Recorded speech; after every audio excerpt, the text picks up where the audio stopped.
What's up, risk managers? My name is Nasdaq Anonymous, and I'm addicted to the NQ. And boy, is she one hell of a drug. And welcome to tonight's NA meeting, where we'll discuss the economic data for the week, analyze today's session, and from that, build a winning game plan for tomorrow's price action.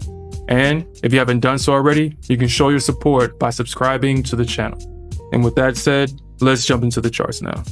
This is tomorrow's data. And be mindful that all times are in Central Time. And we have a big block of news scheduled for tomorrow, so let's jump into it. At 7:30, we have a big block of news with a focus on continuous and initial jobless claims, goods trade balance for the month of February, GDP for Q4, and finally, core PCE for Q4 and wholesale inventories for the month of February. At 9 o'clock, we have pending home sales for the month of February. And finally, at 10, 10:30, 12, and 3:30, we have the Kansas Fed manufacturing activity for the month of March, the 4-week bill auction, the 7-year note auction, and Fed bargain speaking. And now that we know what to expect, let's jump into the charts and create a game plan for tomorrow's price action. This is the block of price action that we traded during today's stream, and today was definitely a trend day. And as I analyze the charts, I see about 3 clues that's going to be essential for helping us find the best trades going into tomorrow's stream. So let's jump into it. During the overnight session, the Nasdaq opened slightly bearish and traded 309 points to the downside into a previous area of support. However, once the bears failed to rotate price lower, the bulls stepped in and price rallied 93 points to the upside and seeing a 275 point rejection going into the close of the session. And based on this price action, this is what I'm going to be looking for.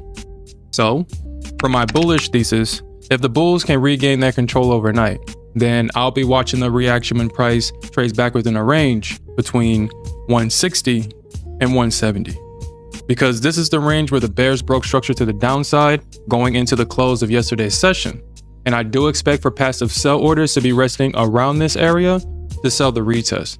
But if they fail to regain control, then I'll be watching the reaction when price trades within a range between 240 and 250. However, for my bearish thesis, if the bears can maintain their control overnight, then I'll be watching the reaction when price trades within a range between 975 and 955. Because this is the range where the bulls left a gap at the start of Sunday's session. And I do expect for passive buy orders to be resting around this area to buy the retest. But if they fail to regain control, then I'll be watching the reaction when price trades within a range between 920 and 930. Now, for those that found themselves on the wrong side of the market today, I know personally how discouraging that can make you feel. But remember, every trader has faced the same challenge, but what separates profitable traders is their ability to use these moments to refine their strategies and to keep moving forward. But I'll be monitoring both markets overnight to identify the best trades as we go into tomorrow's stream. And in summary, the Nasdaq started off the session trading in a tight range. The Nasdaq broke structure to the downside, which resulted in a stop run to the downside. And finally, the Nasdaq failed to fill the gap that was left on Sunday's session. And that's all I have for tonight, risk managers. And you can watch us trade these concepts live by clicking this video. We'll see you there.